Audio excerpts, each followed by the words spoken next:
میرے رسول پاک علیہ وسلم نے فرمایا بندہ اللہ کے سب سے قریب اس وقت ہوتا ہے جب وہ سجدے کی حالت میں ہوتا ہے۔ کس کے قریب ہوتا ہے؟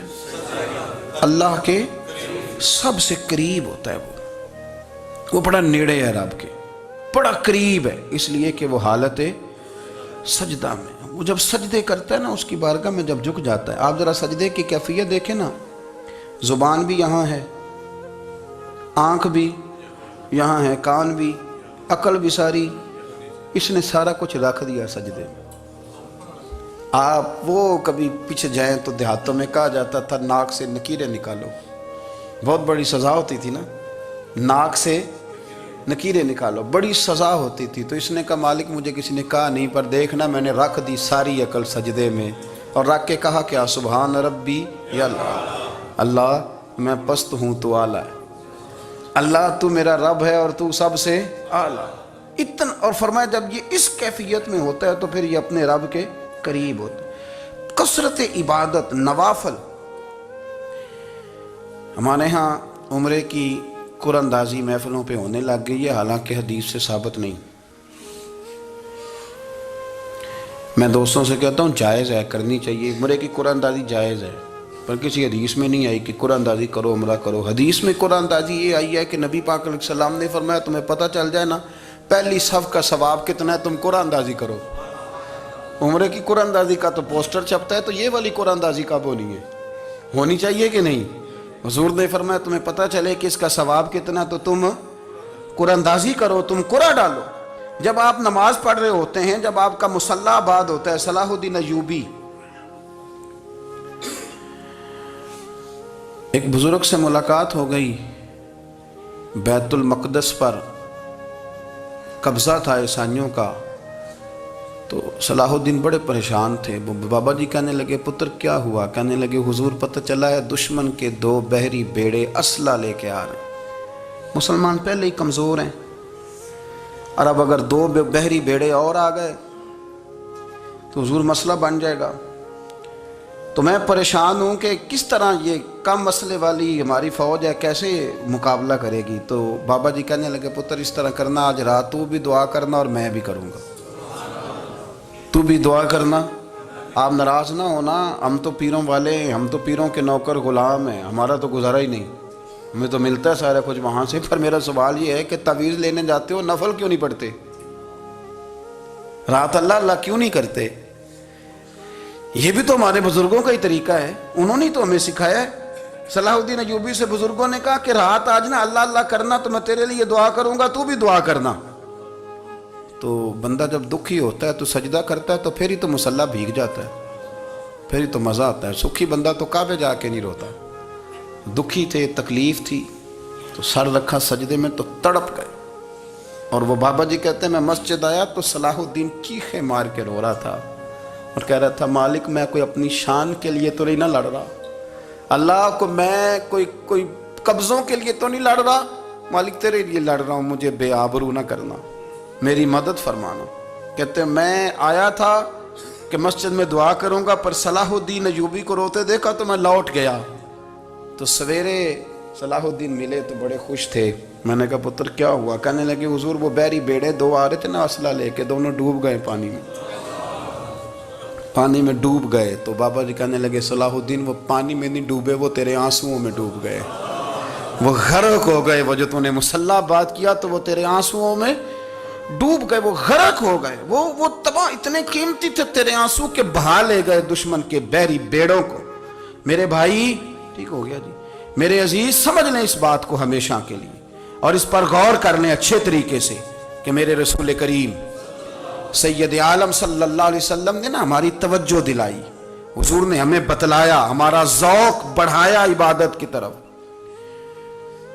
ایک صحابی تھے حضرت ابو فاطمہ رضی اللہ تعالیٰ عنہ، یہ ترمذی شریف کی حدیث ہے۔ نبی پاک علیہ السلام نے فرمایا ابو فاطمہ قیامت کے دن مجھ سے جلدی ملنا چاہتے ہو کہ دیر کے ساتھ؟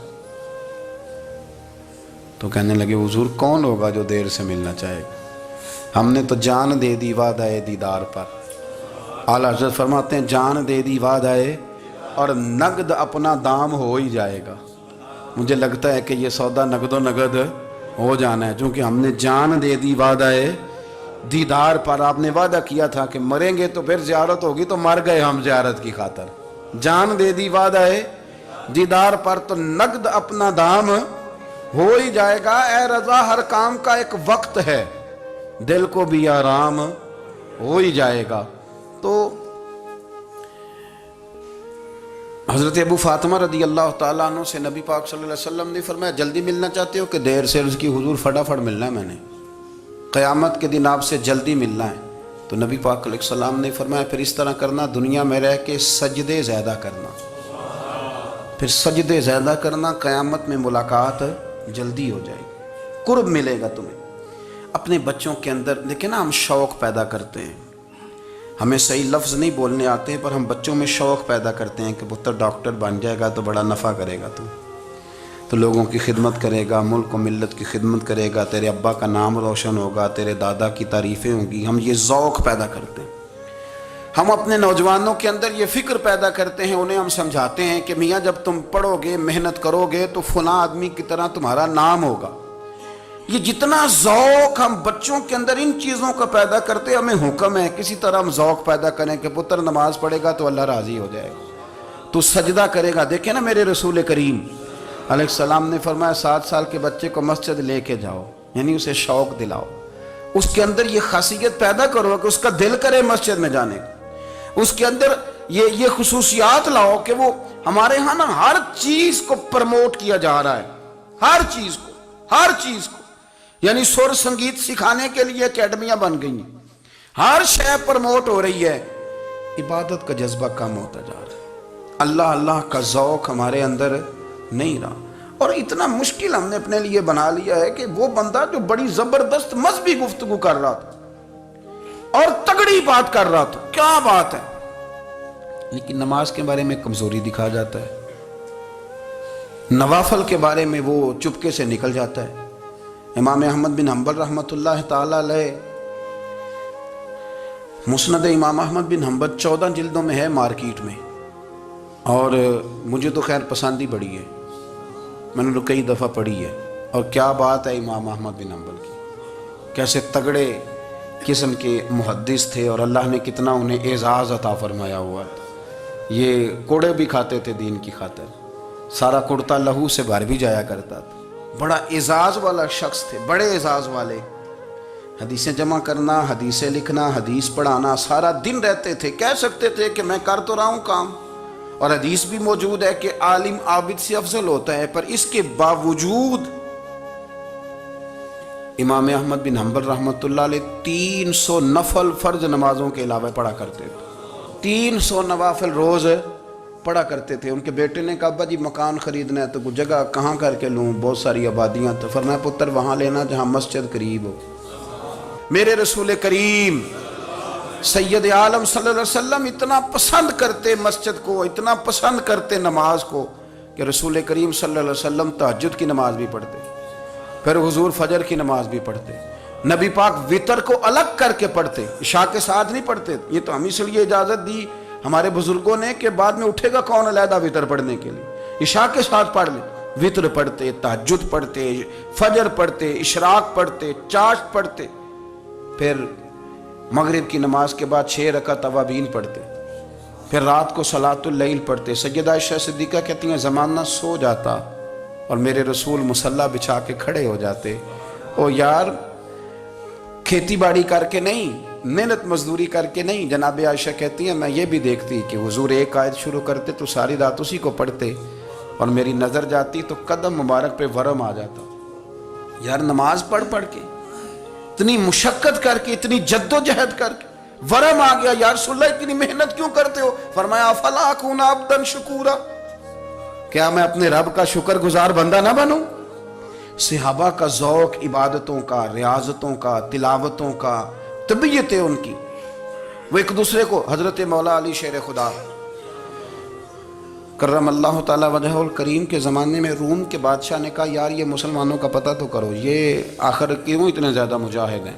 اس زمانے میں جاسوس بھیجنے کا مزاج تھا، اب تو جاسوس پکڑا جاتا ہے، اب تو جاسوس، اور جاسوسی کا شوق ویسے آج بھی ہے، عرض کروں تھوڑی سی بات اس عنوان سے. پتہ ہے کیا ہمارا مسئلہ ہے؟ ہم جہاں جاتے ہیں نا وہاں تھوڑی خوشبو سونگنے کی کوشش کرتے ہیں. وہ کیا ہے تو یہ کیا ہے تو ادھر کیا ہے تو تھوڑا سا ادھر کیا ہے. میرے رسول پاک پڑھیے درود شریف سارے پڑھیے ذرا زور سے صلی اللہ تعالی. نبی پاک علیہ السلام نے فرمایا جاسوسی نہ کرنا ورنہ تم بندوں کو خراب کر دو گے. اور فرمایا اس طرح نہ ہو کہ تم کسی کے آپ کھول نہ نکلو تو تمہارے پہلے کھول جائیں. یہ جو ذوق ہے نا یہ ختم کریں, چھوڑیں. مطلب آپ کس چکر میں پڑے ہوئے ہیں؟ اتنی زیادہ توجہ کرنے کی کیا ضرورت ہے؟ نے کام سے کام رکھیں. اس میں بندہ تھوڑا سا نا آسان رہتا ہے. یہ جو بہت زیادہ ٹٹولنے والے لوگ ہوتے ہیں نا وہ بیچارے پھر عمر ٹٹولتے ہی گزار دیتے ہیں, اس لیے کہ مزاج ہی بہت پکا ہے. بوری کا منہ کھول کے اندر تک ہاتھ ڈالنا تو پھر کئی دفعہ سامنے سے بچھو بھی لڑ جاتا ہے, خرابی ہوتی.